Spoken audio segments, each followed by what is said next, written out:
बोलो गुरुदेव भगवान की जय। प्यारे कृष्ण कन्हैया लाल की जय। ओम श्री राधा कृष्णाभ्याम नमः। श्रीमद् भागवत महापुराण अष्टम स्कंध प्रारंभ। ईश्वरोऽप्य भवद्भिक्षुर्वामनो पितृभिः क्रमैः त्रीन् लोकान् क्रान्तवान् यो वै स कृष्णः कुरु तत्कृपाम्। ओम नमो भगवते वासुदेवाय। श्रीमद् भागवत महापुराण अष्टम स्कंध पहला अध्याय मनवंतरों का वर्णन। राजा परीक्षित ने पूछा, गुरुदेव, स्वयंभू मनु का वंश विस्तार मैंने सुन लिया। इसी वंश में उनकी कन्याओं द्वारा मरीचि आदि प्रजापतियों ने अपनी वंश परंपरा चलाई थी। अब आप हमसे दूसरे मनुओं का वर्णन कीजिए। ब्रह्मन ज्ञानी महात्मा जिस जिस मनवंतर में महामहिम भगवान के जिन जिन अवतारों और लीलाओं का वर्णन करते हैं, उन्हें आप अवश्य सुनाइए। हम बड़ी श्रद्धा से उनका श्रवण करना चाहते हैं। भगवान विश्वभावन भगवान बीते हुए मनवंतरों में जो जो लीलाएं कर चुके हैं, वर्तमान मनवंतर में जो कर रहे हैं और आगामी मनवंतरों में जो कुछ करेंगे, वह सब हमें सुनाइए। श्री सुखदेव जी ने कहा, इस कल्प में स्वयंभुव आदि 6 मनवंतर बीत चुके हैं। उनमें से पहले मनवंतर का मैंने वर्णन कर दिया। उसी में देवता आदि की उत्पत्ति हुई थी। स्वयंभुव मनु की पुत्री आकुति से यज्ञ पुरुष के रूप में धर्म का उपदेश करने के लिए तथा देवहूति से कपिल के रूप में ज्ञान का उपदेश करने के लिए भगवान ने उनके पुत्र रूप से अवतार ग्रहण किया था। परीक्षित, भगवान कपिल का वर्णन मैं पहले ही तीसरे स्कंद में कर चुका हूँ। अब भगवान यज्ञ पुरुष ने आकुति के गर्भ से अवतार लेकर जो कुछ किया, उसका वर्णन करता हूँ। परीक्षित, भगवान स्वयंभुव मनु ने समस्त कामनाओं और भोगों से विरक्त होकर राज्य छोड़ दिया। वे अपनी पत्नी शतरूपा के साथ तपस्या करने के लिए वन में चले गए। परीक्षित, उन्होंने सुनंदा नदी के किनारे पृथ्वी पर एक पैर से खड़े रहकर 100 वर्ष तक घोर तपस्या की। तपस्या करते समय वे प्रतिदिन इस प्रकार भगवान की स्तुति करते थे। मनु जी कहा करते थे, जिनकी चेतना के स्पर्श मात्र से यह विश्व चेतन हो जाता है, किंतु यह विश्व जिन्हें चेतन का दान नहीं कर सकता, जो इसके सो जाने पर प्रलय में भी जागते रहते हैं, जिनको यह नहीं जान सकता, परंतु जो इसे जानते हैं, वही परमात्मा है। यह संपूर्ण विश्व और इस विश्व में रहने वाले समस्त चर अचर प्राणी सब उन परमात्मा से ही ओतप्रोत हैं। इसलिए संसार के किसी भी पदार्थ में मोह न करके उसका त्याग करते हुए ही जीवन निर्वाह मात्र के लिए उपभोग करना चाहिए। तृष्णा का सर्वथा त्याग कर देना चाहिए। भला ये संसार की संपत्तियाँ किसकी हैं? भगवान सबके साक्षी हैं। उन्हें बुद्धि वृत्तियाँ या नेत्र आदि इंद्रियाँ नहीं देख सकती, परंतु उनकी ज्ञान शक्ति अखंड है। समस्त प्राणियों के हृदय में रहने वाले उन्हीं स्वयं प्रकाश असंग परमात्मा की शरण ग्रहण करो, जिनका ना आदि है ना अंत, फिर मध्य तो होगा ही कहाँ से, जिनका ना कोई अपना है और ना पराया, और ना बाहर है ना भीतर। वे विश्व के आदि अंत मध्य, अपने पराये, बाहर और भीतर सब कुछ हैं। उन्हीं की सत्ता से विश्व की सत्ता है। वही अनंत वास्तविक सत्य परब्रह्म है। वही परमात्मा विश्व रूप है। उनके अनंत नाम हैं। वे सर्वशक्तिमान, सत्य, स्वयं प्रकाश, अजन्मा और पुराण पुरुष हैं। वे अपनी माया शक्ति के द्वारा ही विश्व सृष्टि के जन्म आदि को स्वीकार कर लेते हैं और अपनी विद्या शक्ति के द्वारा उसका त्याग करके निष्क्रिय सत स्वरूप मात्र रहते हैं। इसी से ऋषि मुनि नैष्कर्म स्थिति अर्थात ब्रह्म से एकत्व प्राप्त करने के लिए पहले कर्म योग का अनुष्ठान करते हैं। प्रायः कर्म करने वाला पुरुष ही अंत में निष्क्रिय होकर कर्मों से छुट्टी पा लेता है।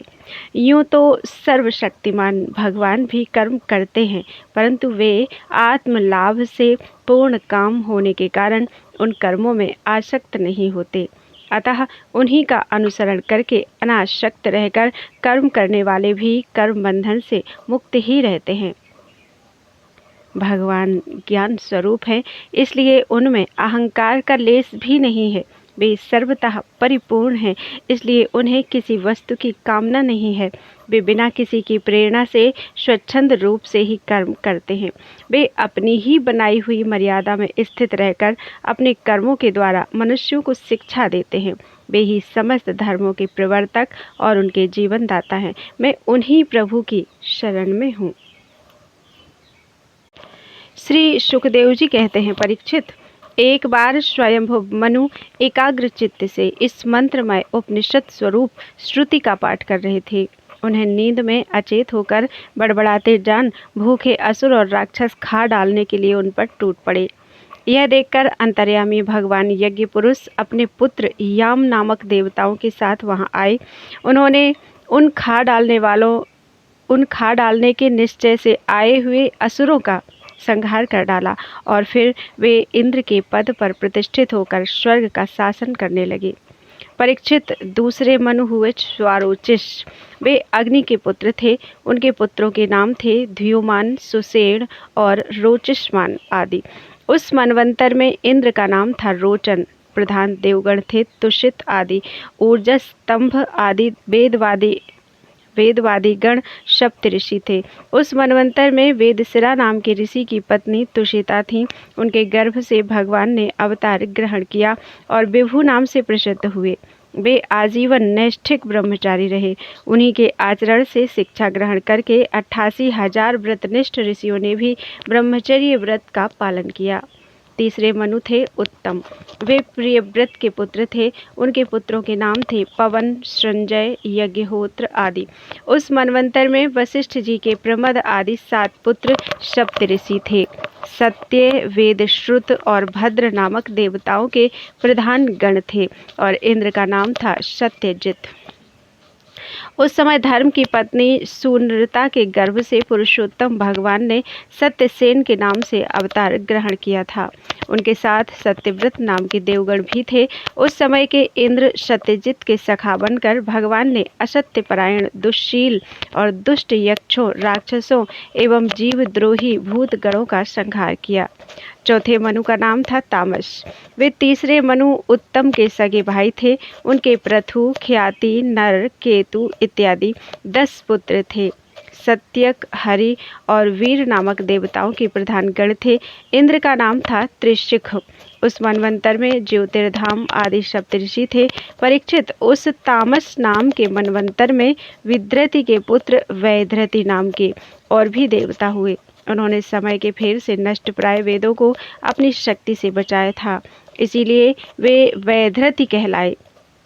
इस मनवंतर में हरिमेधा ऋषि की पत्नी हरिणी के गर्भ से हरि के रूप में भगवान ने अवतार ग्रहण किया। इसी अवतार में उन्होंने ग्राह से गजेंद्र की रक्षा की थी।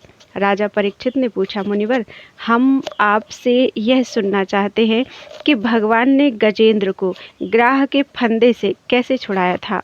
सब कथाओं में वही कथा परम पुण्यमय, प्रशंसनीय, मंगलकारी और शुभ है, जिसमें महात्माओं के द्वारा गान किए हुए भगवान श्री हरि के पवित्र यश का वर्णन रहता है। सूत जी कहते हैं, सौनकादि ऋषियों, राजा परीक्षित आमरण अनशन करके कथा सुनने के लिए ही बैठे हुए थे। उन्होंने जब श्री सुखदेव जी महाराज को इस प्रकार कथा कहने के लिए प्रेरित किया, तब वे बड़े आनंदित हुए और प्रेम से परीक्षित का अभिनंदन करके मुनियों की भरी सभा में कहने लगे, बोलो वृंदावन बिहारी लाल की जय। ग्राह के द्वारा गजेंद्र का पकड़ा जाना। श्री सुखदेव जी ने कहा, परीक्षित, क्षीर सागर में त्रिकूट नाम का एक प्रसिद्ध, सुंदर एवं श्रेष्ठ पर्वत था। वह 10,000 योजन ऊंचा था। उसकी लंबाई चौड़ाई भी चारों ओर इतनी ही थी। उसके चांदी, लोहे और सोने के 3 शिखरों की छटा से समुद्र, दिशाएं और आकाश जगमगाते रहते थे। और भी उसके कितने ही शिखर ऐसे थे जो रत्नों और धातुओं की रंग बिरंगी छटा दिखाते हुए सब दिशाओं को प्रकाशित कर रहे थे। उनमें विविध जाति के वृक्ष, लताएं और झाड़ियां थी। झरनों की झरझर से वह गुंजायमान होता रहता था। सब ओर से समुद्र की लहरें आ आकर उस पर्वत के निचले भाग से टकराती। उस समय ऐसा जान पड़ता मानो वे पर्वतराज के पांव पखार रही हों। उस पर्वत के हरे पन्ने के पत्थरों से वहाँ की भूमि ऐसी सांवली हो गई थी जैसे उस पर हरी हरी दूब लग रही हो। उसकी कंदराओं में सिद्ध, चारण, गंधर्व, विद्याधर, नाग, किन्नर और अप्सराएं आदि विहार करने के लिए प्रायः बने ही रहते थे। जब उसके संगीत की ध्वनि चट्टानों से टकराकर गुफाओं में प्रतिध्वनित होने लगती थी, तब बड़े बड़े गर्वीले सिंह उसे दूसरे सिंह की ध्वनि समझकर सह न पाते और अपनी गर्जना से उसे दबा देने के लिए और जोर से गरजने लगते थे। उस पर्वत की तलहटी तरह तरह के जंगली जानवरों के झुंडों से सुशोभित रहती थी। अनेकों प्रकार के वृक्षों से भरे हुए देवताओं के उद्यान में सुंदर सुंदर पक्षी मधुर कंठ से चहकते रहते थे। उस पर बहुत सी नदियां और सरोवर भी थे। उनका जल बड़ा निर्मल था। उनके पुलिन पर मणियों की बालू चमकती रहती थी। उनमें देवांगनाएं स्नान करती थी, जिससे उनका जल अत्यंत सुगंधित हो जाता था। उसकी सुरभि लेकर भीनी भीनी वायु चलती रहती थी। पर्वतराज त्रिकूट की तराई में भगवत प्रेमी महात्मा भगवान वरुण का एक उद्यान था। उसका नाम था ऋतुमान। उसमें देवांगनाएं क्रीड़ा करती रहती थीं।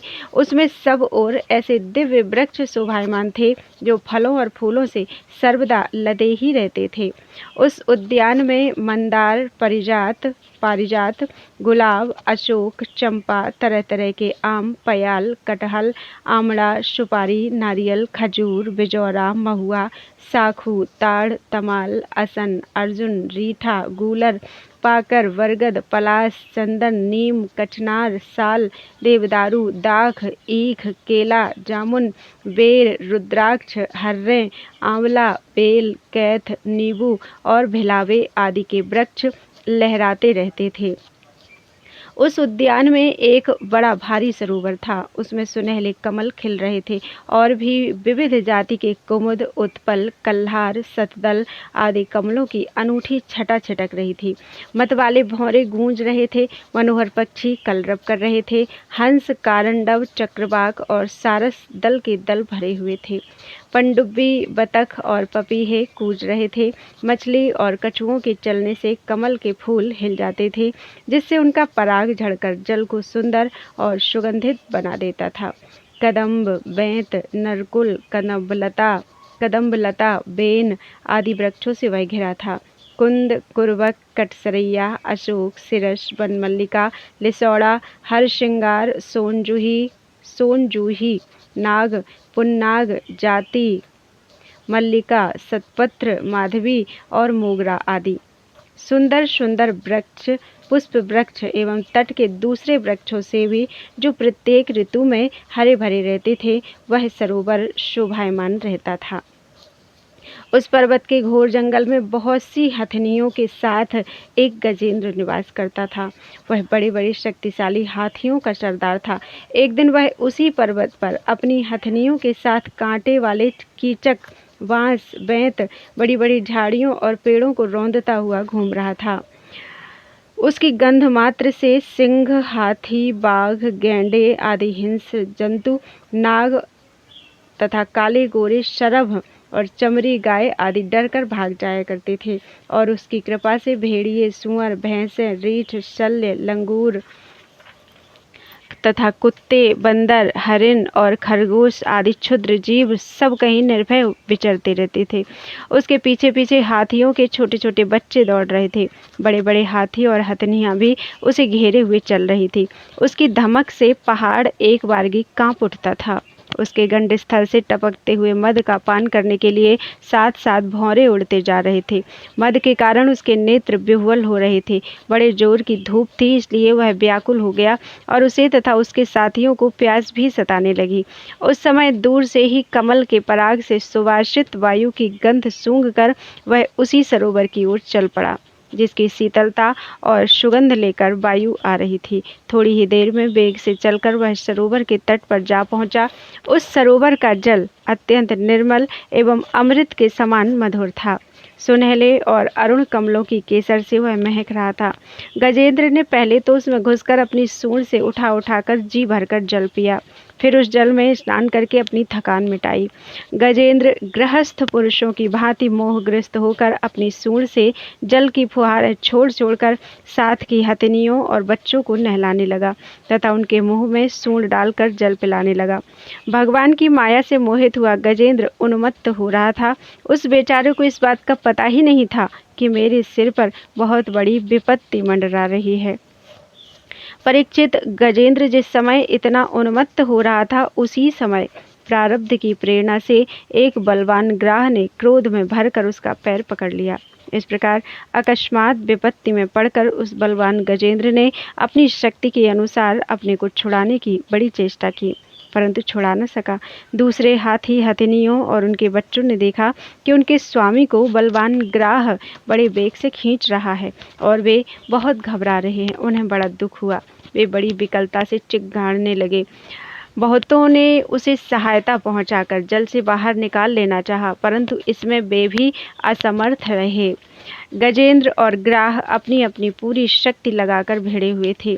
कभी गजेंद्र ग्राह को बाहर खींच लाता तो कभी ग्राह गजेंद्र को भीतर खींच ले जाता। परीक्षित, इस प्रकार उनको लड़ते लड़ते 1000 वर्ष बीत गए और दोनों ही जीते रहे। यह घटना देखकर देवता भी आश्चर्यचकित हो गए। अंत में बहुत दिनों तक बार बार जल में खींचे जाने से गजेंद्र का शरीर शिथिल पड़ गया। ना तो उसके शरीर में बल रह गया और न मन में उत्साह। शक्ति भी क्षीण हो गई। इधर ग्राह तो जलचर ही ठहरा, इसलिए उसकी शक्ति क्षीण होने के स्थान पर बढ़ गई और वह बड़े उत्साह से और भी बल लगाकर गजेंद्र को खींचने लगा। इस प्रकार देहाभिमानी गजेंद्र अकस्मात प्राण संकट में पड़ गया और अपने को छुड़ाने में सर्वथा असमर्थ हो गया। बहुत देर तक उसने अपने छुटकारे के उपाय पर विचार किया। अंत में वह इस निश्चय पर पहुंचा, यह ग्राह विधाता की फांसी ही है। इसमें फंसकर मैं आतुर हो रहा हूँ। जब मुझे मेरे बराबर के हाथी भी इस विपत्ति से उबार नहीं सके, तब ये बेचारी हथनियाँ तो छुड़ा ही कैसे सकती हैं। इसलिए अब मैं संपूर्ण विश्व के एकमात्र आश्रय भगवान की ही शरण लेता हूँ।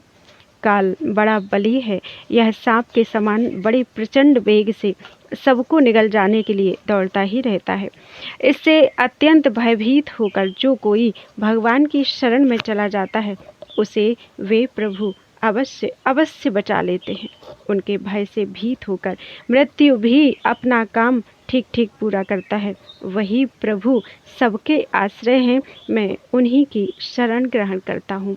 बोलो वृंदावन बिहारी लाल की जय। तीसरा अध्याय, गजेंद्र के द्वारा भगवान की स्तुति और उसका संकट से मुक्त होना। श्री सुखदेव जी कहते हैं, परीक्षित, अपनी बुद्धि से ऐसा निश्चय करके गजेंद्र ने अपने मन को हृदय में एकाग्र किया और फिर पूर्व जन्म में सीखे हुए श्रेष्ठ स्तोत्र के जप द्वारा भगवान की स्तुति करने लगा। गजेंद्र ने कहा, जो जगत के मूल कारण हैं और सबके हृदय में पुरुष के रूप में विराजमान हैं एवं समस्त जगत के एकमात्र स्वामी हैं, जिनके कारण इस संसार में चेतनता का विस्तार होता है, उन भगवान को मैं नमस्कार करता हूँ, प्रेम से उनका ध्यान करता हूँ। यह संसार उन्हीं में स्थित है, उन्हीं की सत्ता से प्रतीत हो रहा है। वे ही इसमें व्याप्त हो रहे हैं और स्वयं वे ही इसके रूप में प्रकट हो रहे हैं। यह सब होने पर भी वे इस संसार और इसके कारण प्रकृति से सर्वथा परे हैं। उन स्वयं प्रकाश, स्वयं सिद्ध सत्तात्मक भगवान की मैं शरण ग्रहण करता हूँ। यह विश्व प्रपंच उन्हीं की माया से उनमें अध्यस्त है। यह कभी प्रतीत होता है तो कभी नहीं, परंतु उनकी दृष्टि ज्यों की त्यों एक सी रहती है। वे इसके साक्षी हैं और उन दोनों को ही देखते रहते हैं। वे सबके मूल हैं और अपने मूल भी वही हैं, कोई दूसरा उनका कारण नहीं है। वे ही समस्त कार्य और कारणों से अतीत प्रभु मेरी रक्षा करें।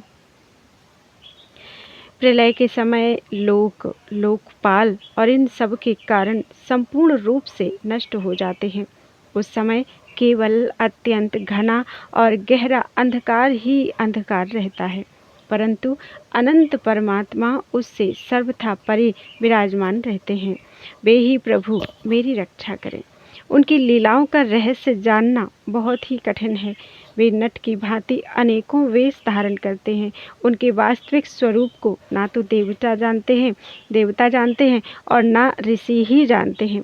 फिर दूसरा ऐसा कौन प्राणी है जो वहाँ तक जा सके और उसका वर्णन कर सके। वे प्रभु मेरी रक्षा करें।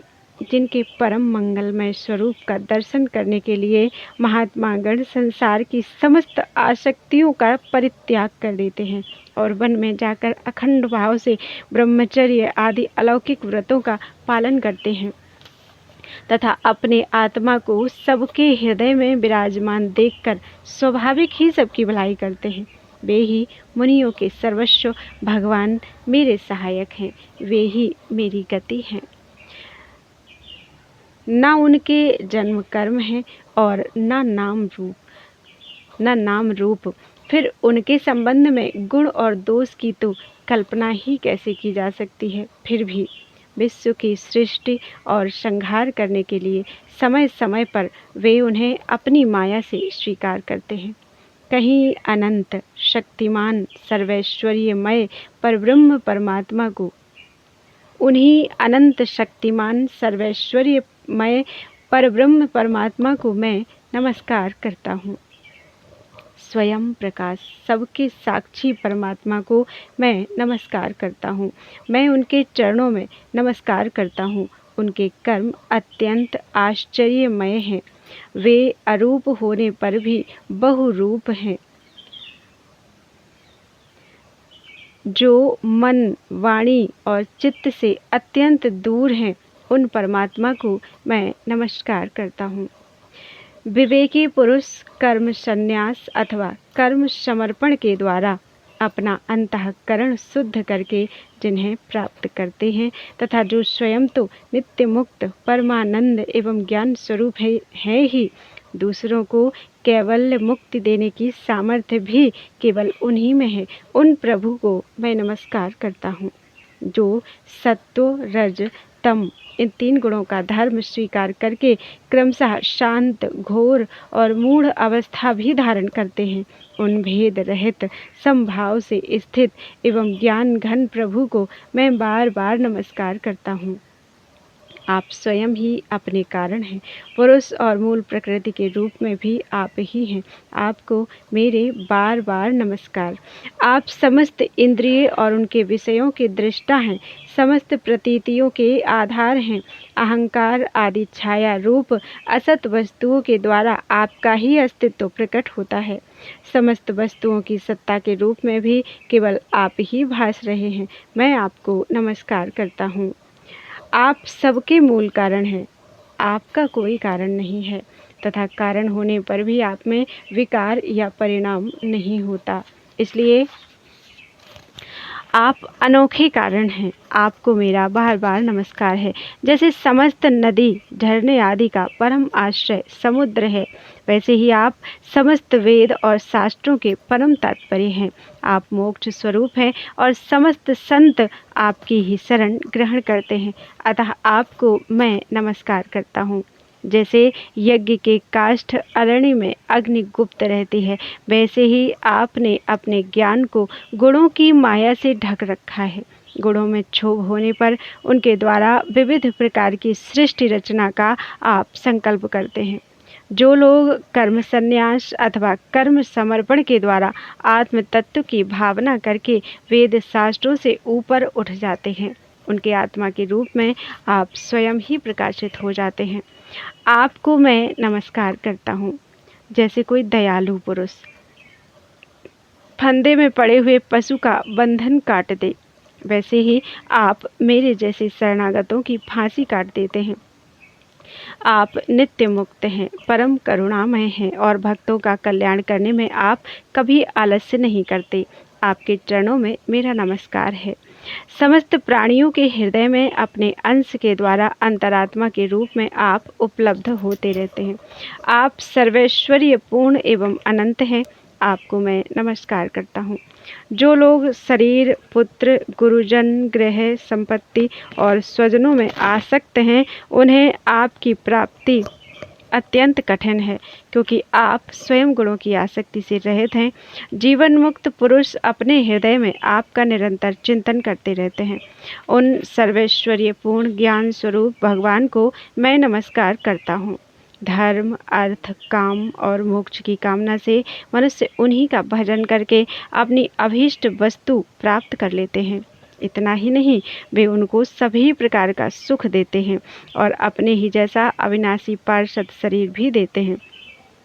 वे ही परम दयालु प्रभु मेरा उद्धार करें। जिनके अनन्य प्रेमी भक्तजन उन्हीं की शरण में रहते हुए उनसे किसी भी वस्तु की, यहाँ तक कि मोक्ष की भी अभिलाषा नहीं करते, केवल उनकी परम दिव्य मंगलमयी लीलाओं का गान करते हुए आनंद के समुद्र में निमग्न रहते हैं। जो अविनाशी, सर्वशक्तिमान, अव्यक्त, इंद्रियातीत और अत्यंत सूक्ष्म हैं, जो अत्यंत निकट रहने पर भी बहुत दूर जान पड़ते हैं, जो आध्यात्मिक योग अर्थात ज्ञान योग या भक्ति योग के द्वारा प्राप्त होते हैं, उन्हीं आदि पुरुष अनंत एवं परिपूर्ण परब्रह्म परमात्मा की मैं स्तुति करता हूँ, जिनकी अत्यंत छोटी कला से अनेकों नाम रूप के भेदभाव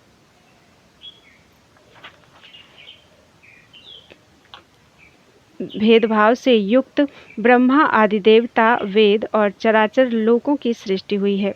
जैसे धधकती हुई आग से लपटें और प्रकाशमान सूर्य से उनकी किरणें बार बार निकलती और लीन होती रहती हैं, वैसे ही जिन स्वयं प्रकाश परमात्मा से बुद्धि, मन, इंद्रिय और शरीर, जो गुणों के प्रवाह रूप हैं, बार बार प्रकट होते तथा लीन हो जाते हैं। वे भगवान न देवता हैं और न असुर। वे मनुष्य और पशु पक्षी भी नहीं हैं। न वे स्त्री हैं, न पुरुष और न नपुंसक। वे कोई साधारण या असाधारण प्राणी भी नहीं है। न वे गुण हैं और न कर्म, न कार्य हैं और न तो कारण ही। सबका निषेध हो जाने पर जो कुछ बच रहता है वही उनका स्वरूप है, तथा वे ही सब कुछ हैं। वे ही परमात्मा मेरे उद्धार के लिए प्रकट हों। मैं जीना नहीं चाहता। यह हाथी की योनि बाहर और भीतर सब ओर से अज्ञान रूप आवरण के द्वारा ढकी हुई है। इसको रखकर करना ही क्या है?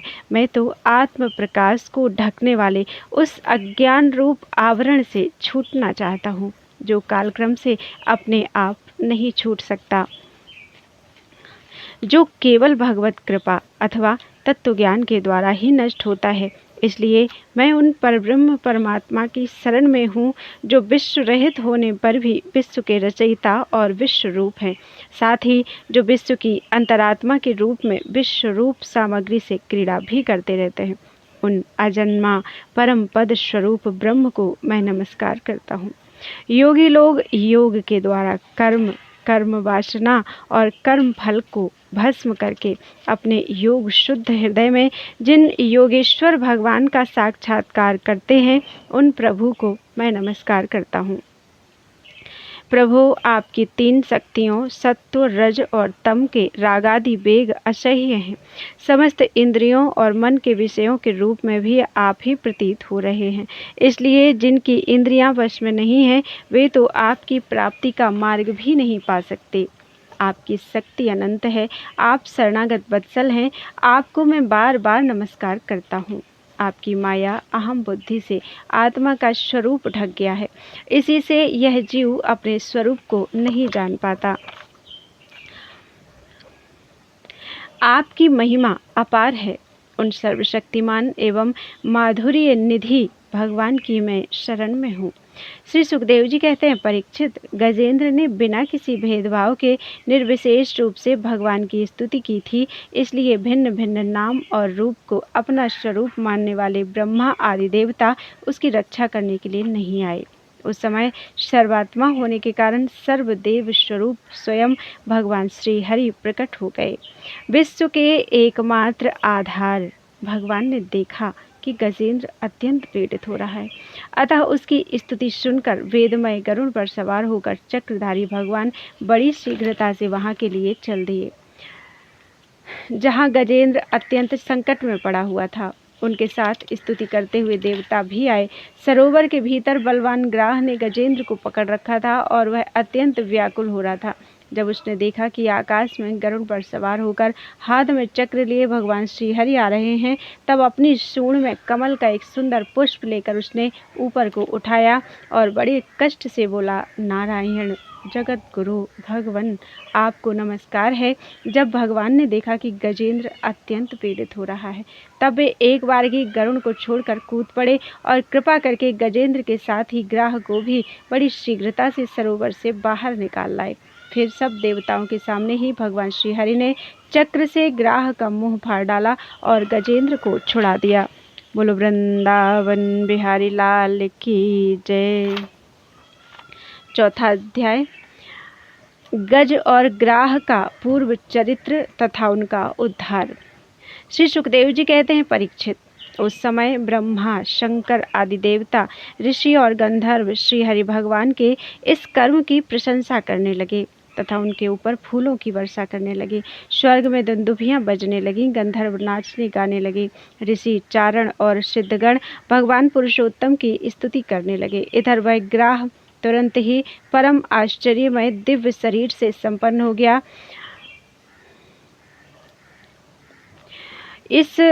यह ग्राह इसके पहले हूहू नाम का एक श्रेष्ठ गंधर्व था। देवल के शाप से उसे यह गति प्राप्त हुई थी। अब भगवान की कृपा से वह मुक्त हो गया। उसने सर्वेश्वर भगवान के चरणों में सिर रखकर प्रणाम किया। इसके बाद वह भगवान के श्रेष्ठ का गान करने लगा। वास्तव में अविनाशी भगवान ही सर्वश्रेष्ठ कीर्ति से संपन्न है। उन्हीं के गुण और मनोहर लीलाएं गान करने योग्य हैं। भगवान के कृपापूर्ण स्पर्श से उसके सारे पाप ताप नष्ट हो गए। उसने भगवान की परिक्रमा करके उनके चरणों में प्रणाम किया और सबके देखते देखते अपने लोक की यात्रा की। गजेंद्र भी भगवान का स्पर्श पाते ही अज्ञान के बंधन से मुक्त हो गया। उसे भगवान का ही रूप प्राप्त हो गया। वह पीताम्बरधारी एवं चतुर्भुज बन गया। गजेंद्र पूर्व जन्म में द्रविड़ देश का पांड्यवंशी राजा था। उसका नाम था इंद्रद्युम्न। वह भगवान का एक श्रेष्ठ उपासक एवं अत्यंत यशस्वी था। एक बार राजा इंद्रद्युम्न राजपाट छोड़कर मलय पर्वत पर रहने लगे थे। उन्होंने जटाएं बढ़ा ली थी, तपस्वी का वेश धारण कर लिया था। एक दिन स्नान के बाद पूजा के समय मन को एकाग्र करके एवं मौन व्रती होकर वे सर्वशक्तिमान भगवान की आराधना कर रहे थे। उसी समय दैवयोग से परम यशस्वी अगस्त्य मुनि अपनी शिष्य मंडली के साथ वहां आ पहुंचे। उन्होंने देखा कि यह प्रजापालन और गृहस्थोचित अतिथि सेवा आदि धर्म का परित्याग करके तपस्वियों की तरह एकांत में चुपचाप बैठकर उपासना कर रहा है। इसलिए वे राजा इंद्रद्युम्न पर क्रुद्ध हो गए। उन्होंने राजा को यह शाप दिया। इस राजा ने गुरुजनों से शिक्षा नहीं ग्रहण की, अभिमानवश परोपकार से निवृत्त होकर मनमानी कर रहा है। ब्राह्मणों का अपमान करने वाला यह हाथी के समान जड़बुद्धि है। इसलिए इसे वही घोर अज्ञानमयी हाथी की योनि प्राप्त हो। श्री सुखदेव जी कहते हैं, परीक्षित, शाप एवं वरदान देने में समर्थ